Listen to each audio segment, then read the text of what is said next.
Continue these notes on the same page in which you took the Module 1 notes so that you're working on an EOC review packet.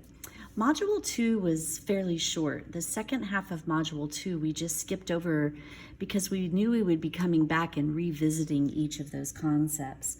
So the main thing you deal with in Module 2 is you get introduced to the concept of angles.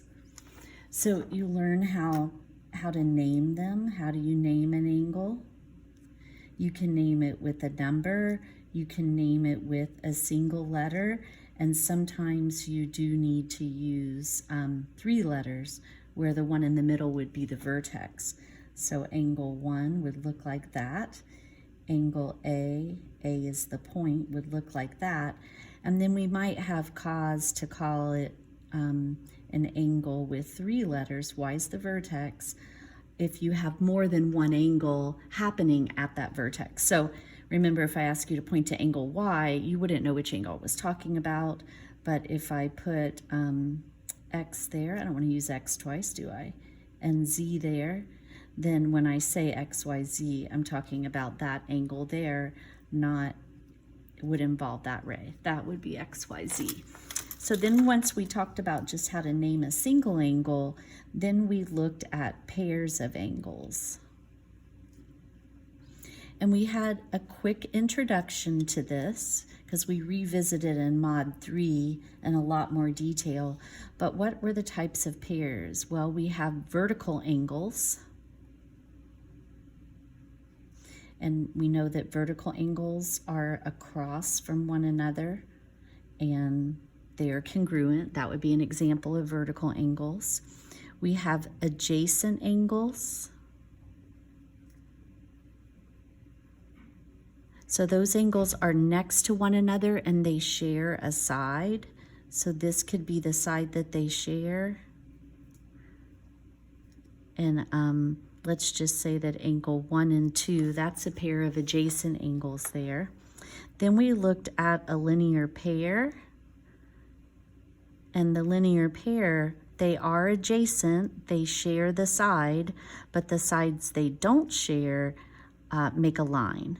And in that case, we said that the measure of angle 1 plus the measure of angle 2 was going to equal 180. We know that that means when 2 angles add to 180, that means they're supplementary. And those were our other 2 pairs, complementary and supplementary.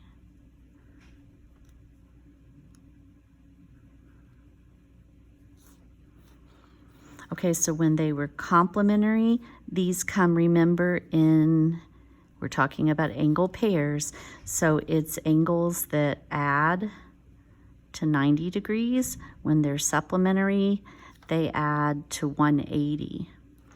They can be adjacent or not. So a little teeny tiny 10-degree angle is complementary with an 80-degree angle, whether they touch or not. And then supplementary, they're going to add up to 180.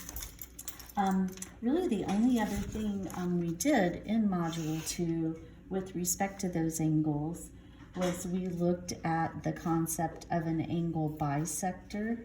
Thank you so much.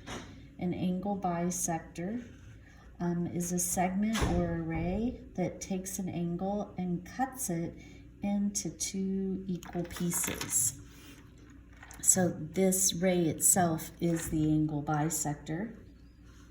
And then we also looked at constructions involving these angles.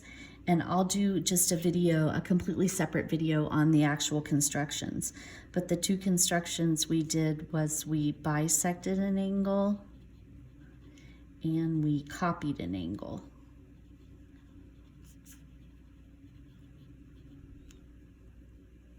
So, and then there were just a few sections that we came back to in Module 2. They touch briefly on, I'm just going to put this like in a little bubble because we talk about it in other modules. We've already done a little bit of area. Now that we're starting Module 11, they talk about area, and they also talk about the transformations, just the basic type of transformations, but we come back to that again, I believe in Module 4. So that is pretty much it for Module 2. So now just move on and practice some of these concepts with the PDF that's attached to this video post.